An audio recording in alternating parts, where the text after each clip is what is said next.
True love has very little to do with skin color or race, as many people have shown. One such example is a charming African woman married to a wonderful European prince.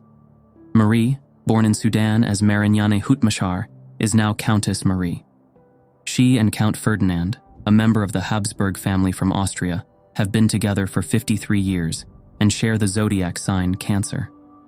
Marie, a beautiful Sudanese woman, never expected to become a European queen until she met her prince, Ferdinand Leopold Joseph, the Count of Habsburg. Though they fell deeply in love, Ferdinand's family opposed their union because of Marie's social and racial background. Despite the challenges, Ferdinand fought for their love, and over time, the royal family accepted their bond. Marie and Ferdinand married, and their love story continued to blossom.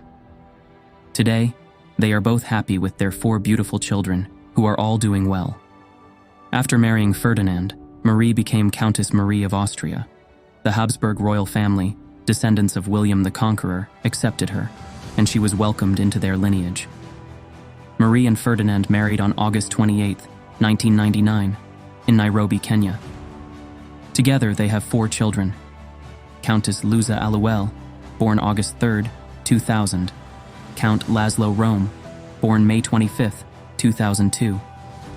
Countess Gisela Alu, born October 22, 2003-2004, and the youngest member of the family, born in 2009.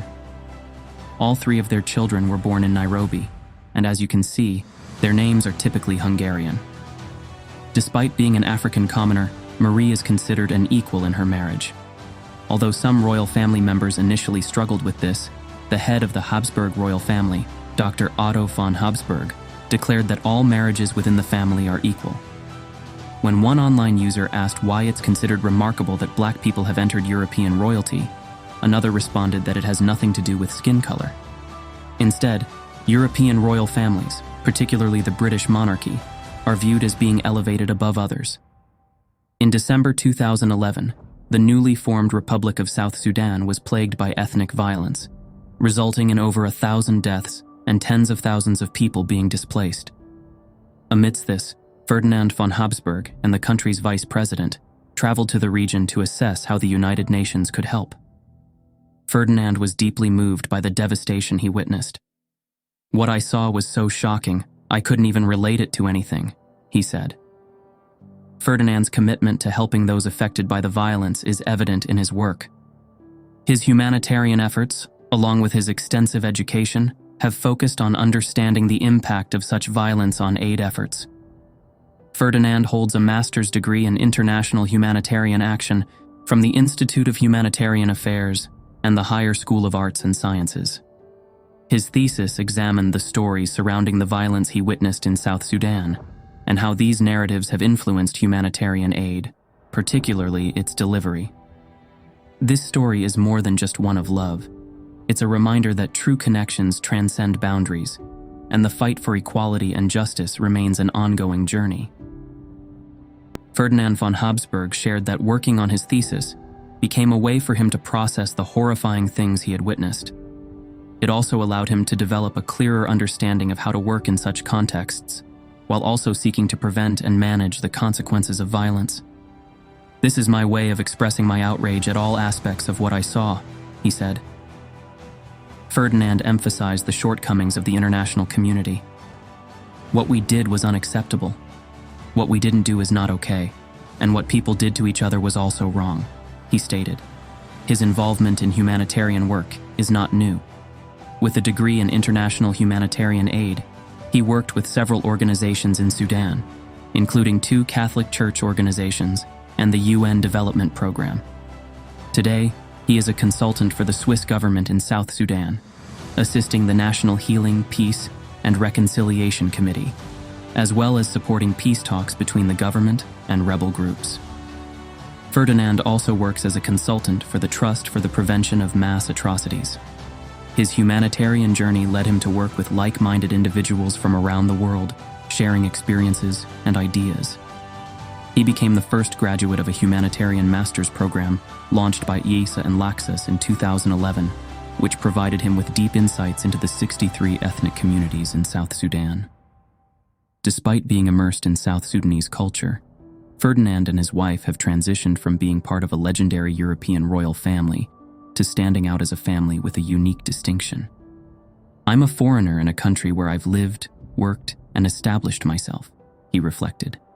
"But because it's immediately obvious that I'm a foreigner, it helps preserve my role as a facilitator and sometimes as a mediator." Ferdinand noted that the issues on the ground before the 2011 massacre are similar to challenges faced in troubled regions globally. He pointed out that often, humanitarian efforts overlap without proper coordination. "The humanitarian community is also to blame," he said. "Agencies must assess a region before deploying resources and take a step back to gauge the situation." He described how different organizations, like UNICEF, the UN, and the EU, often work in isolation.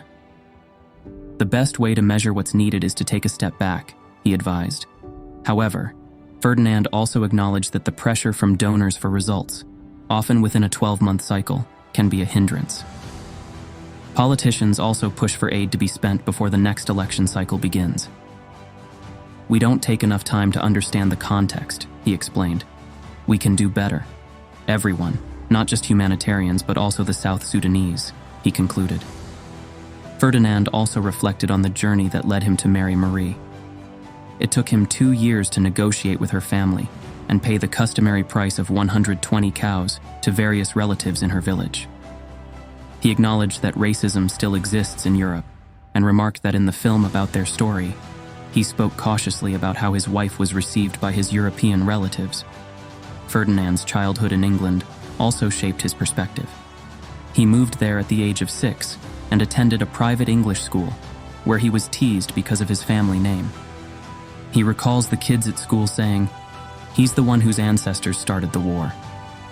Marie, on the other hand, often wonders why the Habsburg family doesn't receive their nationalized properties. "If I had the chance," she said, "I'd open a hotel called the ABS Palace." In the film, there's a touching mention of Marie's skin, which remains so smooth and dark that even when she reaches 90, she'll still look like she's 35. What do you think of this incredible love story? The first African woman in a European royal family, a truly remarkable journey. Share your thoughts in the comments, and if you enjoyed this, don't forget to like the video and share it with your friends and loved ones.